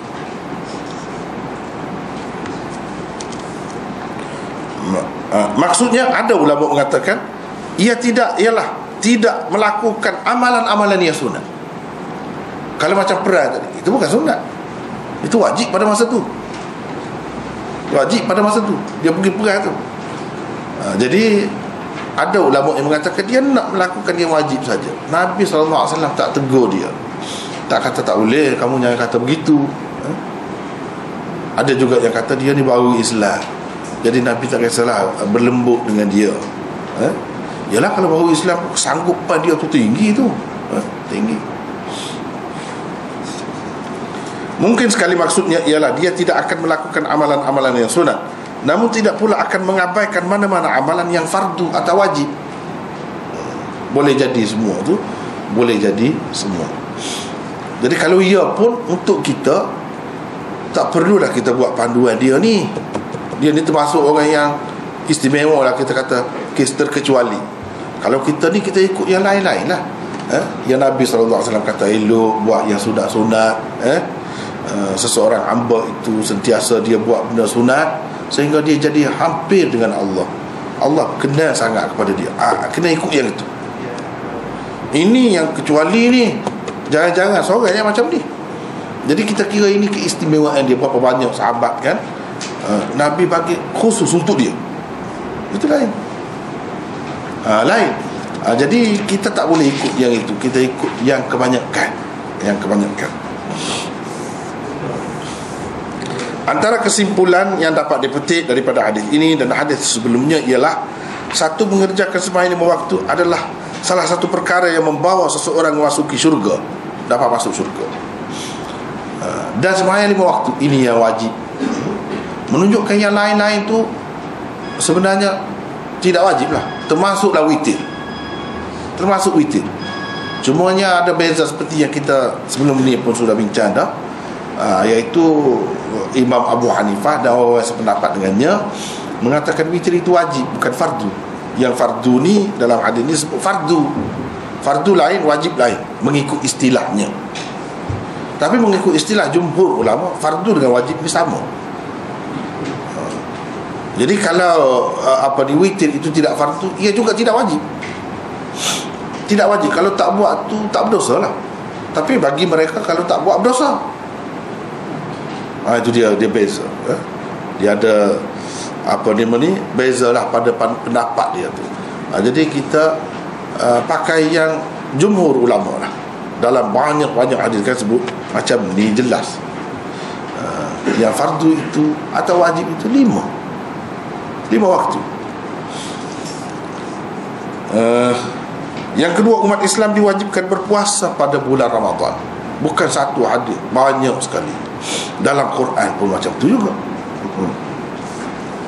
Yang ketiga, hanya amalan fardu yang perlu dikerjakan untuk dapat masuk ke syurga. Amalan-amalan sunat bukanlah merupakan syarat untuknya. Tidak syarat amalan sunat itu. Kalau syarat, ya amalan yang fardu. Itu pun sebenarnya tidak syarat mutlak. Syarat mutlaknya ada la ilaha illallah Muhammadur Rasulullah. Kalau ada itu dapat masuk syurga. Kiranya dengan ada la ilaha illallah Muhammadur Rasulullah dan amalan-amalan yang fardu itu lebih istimewa lagi lah. Masuk syurga yang lebih istimewa lagi. Untuk asas betul-betul masuk syurga saja, ada itu saja pun memadai sebenarnya. Tapi Rasulullah SAW tidak ajar, tidak bimbing sahabat-sahabatnya, umat dia begitu, dia tak ajar itu. Bahkan dia ajar penuh dengan amalan dalam hidup. Yang keempat, hanya Allah yang boleh menentukan halal haram. Manusia hanya perlu mempercayainya. Tidak ada hak pada kita untuk mengatakan benda ni halal, benda ni haram, kecuali mengikut kaedah lah. Asasnya tak boleh. Asasnya yang sedia ada. Cuma kalau mengikut kaedah, misalnya dadah, kita kata dadah tak ada dalam Quran, dalam hadis tak ada, tapi arak ada. Kita pakai kaedah kias. Jadi kias itu pun muktabar juga. Ada dalam sunnah, amalan-amalan sahabat pun ada. Jadi kias itu banyak peringkat pula. Seperti yang dipelajari dalam usul fiqh, itu dipanggil kias aulawi. Kias aulawi. Seperti kita kata la taqul lahuma uff, jangan kata uff kepada dua ibu bapa. Jadi uff pun tak boleh, apalagi kalau sepak. Kalau sepak dia, bagi penampar dia, lagilah tak boleh. Jadi padahal sepak atau bagi penampar tu kedua ibu bapa tak ada dalam Quran, dalam sunnah. Jadi dah tak ada, kita kata boleh lah. Tampar kedua ibu bapa boleh, sebab Allah tak ada sebut dalam Quran. Ya, dia sebut tak bolehnya kita kena fikirlah maksud dia. Pun tak boleh. Kalau pun tak boleh, yang lebih, ini lebih lagi menyakiti. Maksudnya jangan menyakiti, ini lebih lagi. Begitulah juga dengan arak. Arak ada hukumnya, nasnya, dalilnya tentang haramnya itu, tapi dadah tak ada. Tapi kalau kita tengok dari segi bahayanya, jelas nampak bahaya dia tu, lebih lagi dadah. Jadi semacam tadilah, macam penampar ataupun sepak tadilah, lebih-lebih lagi lah. Tak mesti disebut semua. Macam mana nak sebut semua sampai ke kiamat? Banyak sangat benda tu akan ada lagi yang kita tak tahu hari ni pun akan ada lagi.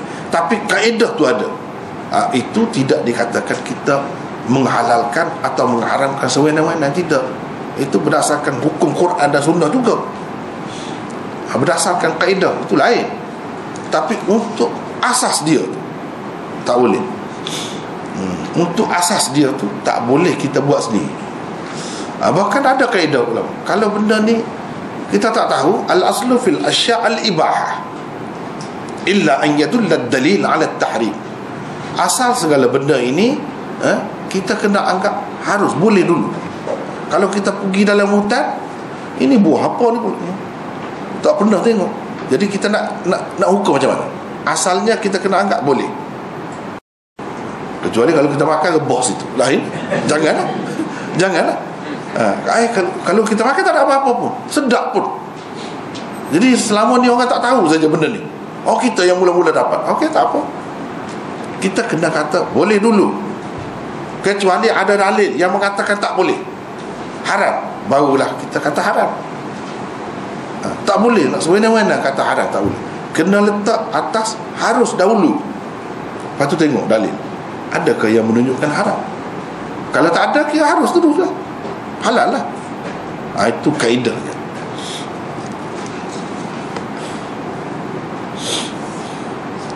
Yang kelima, apa yang halal tidak semestinya dilakukan kesemuanya. Mempercayainya halal sudah mencukupi. Apa yang haram pula mestilah dijauhi kesemuanya. Tidak memadai sekadar mempercayainya haram sahaja. Itulah mana keadaan orang mukmin, orang Islam, begitu sepatutnya. Tapi seperti kita kata tadi, kalau dia buat juga yang haram itu, masih tak rosak lagi akidahnya, selagi dia mengatakan benda tu haram. Tapi kalau dia kata benda tu halal, rosak akidah dia, rosak.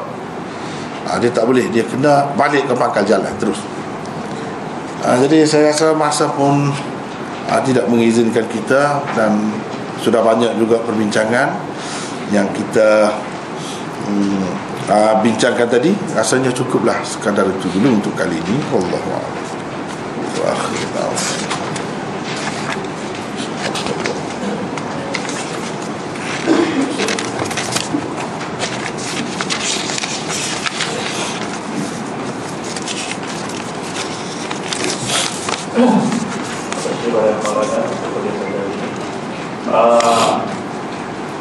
Kita bagi sesi soal jawab. Kita pernah bertanya, boleh bersama ini.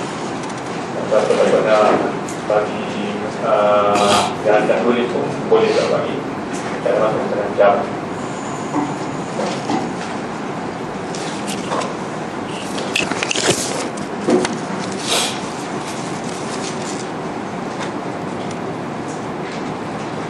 Ada serta pengamat untuk tanya.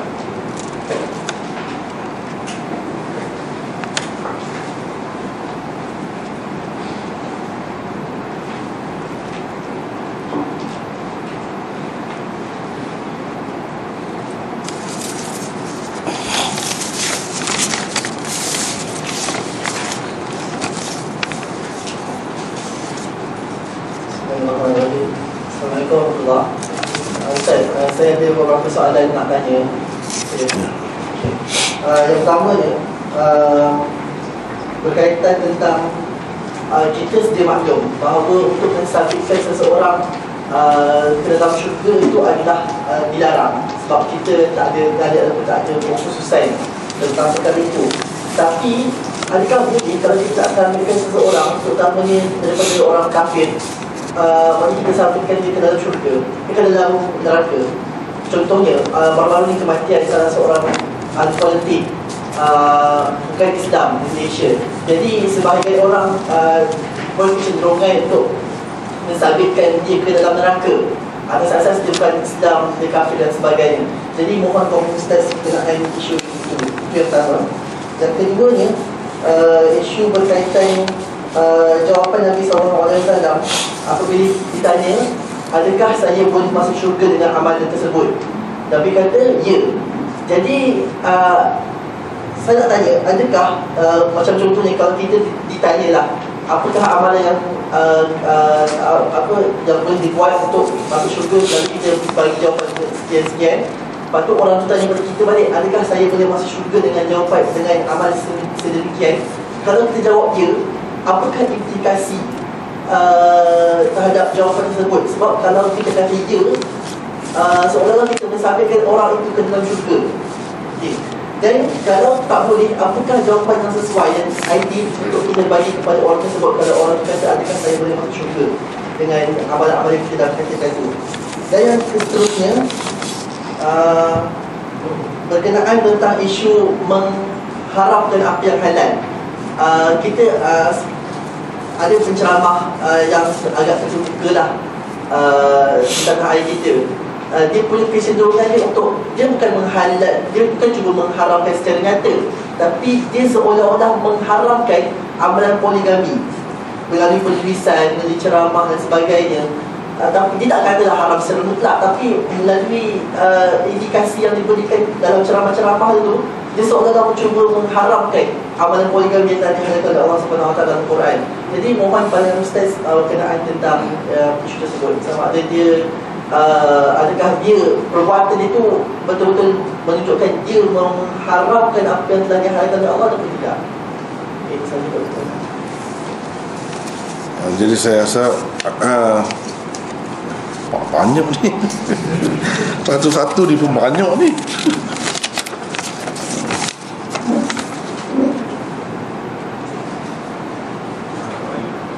Soalan yang tak dijawab akan bertanya jawab. Jadi saya rasa nak respon yang bertanya secara lisan tadilah. Sebab ini banyak ni. Ini 5 soalan di satu saja ni. Jadi masalah orang kafir, kita boleh kata dia ahli neraka berdasarkan dalam Quran, dalam hadis kata begitu. Kalau kita tak kata dia ahli neraka, semuanya walaupun benda ni suatu kebenaran, tak mestinya kita ni bercakap buat benda ni macam apa ni, halwa, untuk halwa telinga, suka-suka bercakap. Bukan begitu caranya kita orang Islam. Ini masalah keyakinan. Seperti kita tidak kata ubat itu Allah yang menyembuhkan. Itu etika kita. Tapi kita tak kata begitu. Dalam perbualan kita makan ubat itu, alhamdulillah kita sihat, begitu kan? Tak perlulah kita segala benda kaitkan dengan Allah SWT, walaupun hakikatnya begitu dalam akidah kita. Jadi begitu juga dengan isu tadi. Kalau orang kafir berdasarkan Quran, berdasarkan hadis, berapa banyak? Ini bukan sikit-sikit, bukan satu ayat. Jadi kita kena yakin begitu. Kena yakin bahawa dia ahli neraka. Kalau kita tidak yakin, berarti kita tidak yakin dengan Quran, dengan hadis. Cumanya kita jangan buat ini sebagai permainan, suka-suka. Itu tak boleh lah. Tak boleh begitu. Hakikatnya dalam kepercayaan kita kena begitu. Kalau tidak, tak ada beza. Orang kafir dengan orang Islam tak ada beza. Ini kita kata begitu berdasarkan Quran. Ulaika ashabun nar. Anda kata macam mana? Mereka itu adalah ahli neraka. Jadi kalau kita tak kata ahli neraka, macam mana? Bukan orang kafir, orang Islam pun ahli neraka juga, ada juga. Dia bukan berkait dengan orang kafir saja. Orang kafir dia tak bolehlah terasa hati kita kata dia masuk neraka. Orang Islam pun masuk neraka juga. Bukan khusus dengan orang kafir. Kalau ada kesalahan-kesalahan yang disebutkan di dalam nas, Quran atau hadis, masuk neraka, orang Islam pun masuk neraka juga. Kita kena percaya begitulah. Kecuali kalau Allah ampunkannya. Untuk Allah ampun ni dia kena ada syarat iman. Itulah yang dalam Quran, dalam hadis begitulah. Kalau tak ada iman, tak ada ruang untuk keampunan itu. Kecuali kalau kita pakai pendapat yang lebih terbuka lagi. Lebih terbuka lagi. Maksud kafir yang sebenar tu siapa? Itu panjang cerita pula lah. Maksud kafir yang kekal dalam neraka ni siapa sebenarnya? Itu panjang. Tapi secara umumnya, garis kasar yang terdapat dalam Quran, dalam sunnah macam tadi lah. Kemudian yang kedua, kalau kita kata, orang tanya tadi, kalau saya buat begini, saya boleh masuk syurga. Berdasarkan apa yang dijawab oleh Rasulullah, bukan kepada satu orang, kita boleh kata begitu. Misalnya kalau saya sembahyang fardu 5 waktu, saya boleh masuk syurga ke Ustaz? Ya. Cuma kita katalah insya-Allah. Insya-Allah. Berdasarkan yang orang tanya Nabi, bukan satu orang, ramai. Nabi jawab ya. Mana memang amalan-amalan ini boleh membawa seseorang itu ke syurga. Cuma kita tak tahu lagi. Takut selepas itu dia bukan sembahyang saja dia buat benda lain lagi. Maksiat yang menyebabkan dia masuk neraka pula. Itu bendanya. Kalau Rasulullah dia kata tu, kecuali kalau kita kata masuk syurga tu dengan arti dia Islam lah. Kalau dia masuk neraka pun mungkin lah untuk sementara waktu, tapi akhirnya dia masuk syurga juga. Itu tak apalah kalau macam tu. Dengan kepercayaan begitu. Tapi nak kata dia mesti masuk syurga, tak masuk neraka, tak ada siapa pula kata begitu. Cuma amalan itu kalau dibuat, ada Rasulullah kata masuk syurga. Sekadar itu. Jadi apa lagi tadi soalan sekadar? Ada penceramah agama dia cuba untuk poligami misalnya. Benda macam ni kita kena tengok dulu. Tak boleh kita kata secara mutlak. Bila dia nampak macam anti begitu, dia mengharamkan. Sebab tidak jelas kan. Sebab tak jelas. Kalau jelas baru boleh. Kita kata dia salah, menyalahi apa yang diajarkan oleh Rasulullah SAW. Untuk terjamin seseorang itu masuk syurga, dia mesti kena haramkan apa yang haram, halalkan apa yang halal. Kalau dia tak jelas begitu, mungkin ada penyelewengan yang berlaku, dia tak puas hati dengan itu, dan itu yang dimaksudkan, itu lain, tak termasuk dalam mengharamkan yang halal. Kalau jelas, itu yang termasuk. Kalau tidak, kita rasa lebih baik kita pakai pendapat dia tu dengan maksud, dengan takwilan lah, dengan takwilan. Mungkin maksud dia begini. Tak boleh kita kata terus. Sebab kalau kita anggap dia mengharamkan yang halal, ini akidah tu, masalah akidah tu besar tu. Betul ke begitu? Kena pasti dulu. Boleh jadi maksud dia tak puas hati dengan keadaan ketidakadilan yang berlaku. Orang lelaki sewena-wena suka hati atas nama sunnah, kemudian yang dia buatnya tidak mengikut sunnah. Mungkin itu maksudnya. Jadi tak termasuklah kalau begitu. Wallahu a'lam. Saya rasa yang ni tak sempat ni kita. Banyak sangat ni. Banyak. Kita tangguh dulu ni. Ada pertanyaan?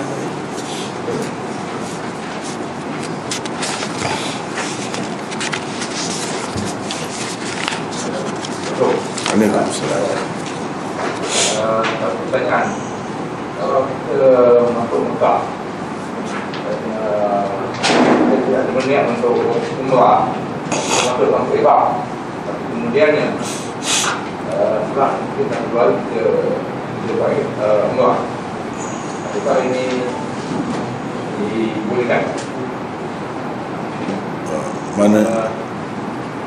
Dulunya kita yang dengan Malaysia ada nampak kita sembahyang menghormati waktu. Apa?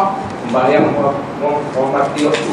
Maksud solat, sebab tak ada wuduk apa, ada solat. Kemudiannya dia tanpa tempat dia ada dia lupa lagi sembahyang. Adakah ini dalil yang macam mana? Yang akhir tadi? Yang akhir dia mana dia mengatur waktu dia sebab kata mungkin susah ke, tak ada air wuduk ke, dia buat solat tapi ada wuduk. Tapi kemudian dia balik ke rumah dia akan ambil wuduk dan solat semula. Adakah ini ada dalil yang rajin? Dan dia ya. Jadi maksudnya tadi kenapa dia nak menghormati waktu, dia takut lepas waktu tu. Jadi dia semayang dulu. Menghormati kata, menghormati. Waktu tu masih luas lagi ke? Waktu tu masih luas lagi ke? Dan dia akan dapat air kau misalnya. Kalau ada mungkin dia kata mungkin tak sempat lah, mungkin tak sempat dalam waktu tu kita tak sempat. Ya. Jadi yang pertama tadi berkenaan dengan umrah tadi, boleh, tak jadi masalah. Tidak semestinya kita niat daripada rumah tu baru boleh buat umrah. Kalau kita niat di sana pun boleh, kita bertukar, kita nak buat, cuma memenuhi syarat, dengan memenuhi syarat-syarat dia boleh itu. Itu yang pertama. Yang keduanya tadi menghormati waktu tu lah. Dia menghormati waktu ni kalau tidak ada cukup syarat untuk kita bersembahyang itu. Misalnya seperti sebut tadi, tak ada air, ataupun tak dapat tayamum. Tak dapat tayamum pun tak boleh juga, air pun tak ada juga. Ini termasuk dalam masalah yang ulama sebut sebagai faqidut tahurain. Orang yang tidak mempunyai dua bahan pencuci, air pun tak dapat, kalau ada pun dia tak boleh guna. Itu samalah dengan tak ada, tak dapat. Begitu juga dengan tanah, debu tanah, dia tak dapat, ataupun dapat tapi dia tak boleh guna. Dalam kes macam ni memang ada pendapat ulama yang mengatakan dia kena menghormati waktu. Dengan duduk cara tu macam orang bersembahyang, boleh. Tapi ini hanya satu pendapat, bukan semua orang berpendapat begitu, semua ulama berpendapat begitu. Tapi dalam kes itulah yang saya tanya tadi. Jadi maksudnya macam mana tu, kalau betul tak ada air macam tu, tak ada bahan pencuci tu, tak ada syarat, barulah ada hukum tadi. Tapi kalau dalam keadaan ada saja buat kita tak boleh. Semua kata tak boleh. Jadi apa maksud tadi penanya, saudara kita yang bertanya tu, apa maksudnya? Jadi saja dia ke? dalam keadaan air ada. Kalau macam tu tak boleh. Semata-mata nak jaga waktu. Tapi mungkin kemungkinan kadang yang seperti ada kat tempat kata mungkin ambil wudu langsung pasangkan jadi buatkan. Tak boleh tak. Kalau macam tu tak boleh. Dia mesti kena memenuhi syarat dia lah. Ini kalau tak boleh langsung, tak ada ruang langsung, begitu baru boleh. Itu pun bukan pendapat semua ulama. Adalah, tapi ada, memang ada. Ya. Terutamanya dalam mazhab Hanafi memang begitulah anjuran dia. Tapi bukan semua, bukan semua.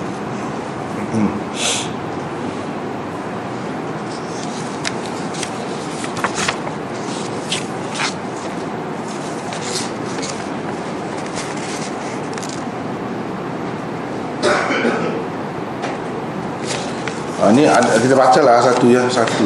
Banyak sangat yang lain-lain. Apakah hukum bagi orang yang membunuh diri? Adakah boleh diampunkan Allah atau kekal dalam neraka? Yang tersebut di dalam hadis, orang yang bunuh diri ini dia kekal dalam neraka. Kekal dalam neraka.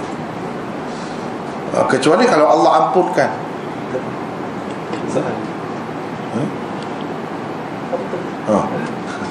Kecuali kalau Allah ampunkan. Tapi hukum asalnya memang begitu. Jadi kalau seseorang itu dihukum kekal dalam neraka tu, kalau dia maksudnya orang Islam, orang Islam, kira-kira berdasarkan hadis yang lain dia akan keluar juga. Kekal tu maksudnya lama sangat akan berada dalam neraka, diseksa dalam neraka. Ahli sunnah mentakwilkan begitulah. Kekal dalam neraka tu begitu. Sama juga orang yang membunuh dengan sengaja orang mukmin, itu dalam Quran kekal dalam neraka. Kekal dalam neraka. Kekal itu maksudnya macam tadi jugalah, lama sangat. Seperti kalau kita kata dalam percakapan kita, saya ni kekal di sini dah, kiranya di Bangi ni misalnya. Maksud kekal tu tak mati kau. Adakah sampai begitu? Tidak kan? Tak ada kemungkinan langsung kau pergi ke lain. Tidak juga. Tapi kira-kiranya tak ke mana lah, nak duduk di situ. Itu maksud kekal. Dengan maksud sekadar itu. Mengikut ahli sunnah yang nak kata kekal betul, kalau dia tu ada iman, la ilaha illallah Muhammadur Rasulullah, tak kekal. Mana-mana pun tak kekal. Tapi maksud kekal tu lama sangat, seperti orang yang kekal lah. Begitu Jadi orang yang bunuh diri ni pun macam tu juga, kecuali ia diampun oleh Allah. Kita tak tahu siapa yang nak diampun oleh Allah, tak tahu. Jadi dengan sebab tu tak boleh mudah-mudahlah buat bunuh diri ni. Sebab itu kita tengok orang Islam boleh dikatakan jarang sangat kalau yang ada pengetahuan sedikit sebanyak tentang Islam, dia tak akan buat benda ni. Sebab benda ni sangat dimurkai Allah Subhanahu Wa Taala. Dari segi diampun boleh, sebab yang Tuhan tidak ampun syirik. Inna Allah la yaghfiru an yushraka bihi wa yaghfiru ma duna dzalika liman yasha. Ini termasuk dalam ma duna dzalika liman yasha. Allah tidak mengampunkan dosa syirik. Dan dia ampunkan segala yang lain selain daripada itu. Selain daripada syirik, dia boleh ampun. Tapi kita tak tahu, berdasarkan janji dia, kalau dia hukum pun itu tak salah, tepat dah. Dia telah buat menyempurnakan janji dia. Kalau dia tak kata begitu, orang mudah-mudah pula nak bunuh diri pun bukan baik untuk dia pun. Jadi adanya ketat dan ancaman yang kuat macam ni sebenarnya baik. Baik. Jadi dari segi akidahnya macam tadi lah, dia maksudnya lama sangat dalam neraka itu. Bukan tidak boleh diampun. Sebenarnya tak ada sebenarnya yang kata syirik itu pun tidak diampun tu. Boleh juga diampun, tinggal syirik lah. Tuhan pun terimalah Islam dia, bahkan jadi suci seperti anak yang baru lahir. Nak kata tak ampun langsung tak ada. Tuhan tak terima macam mana-mana, tak ada macam tu. Cuma dia kata kalau syirik dia tak terima. Tak terima. Baru terima, tinggal.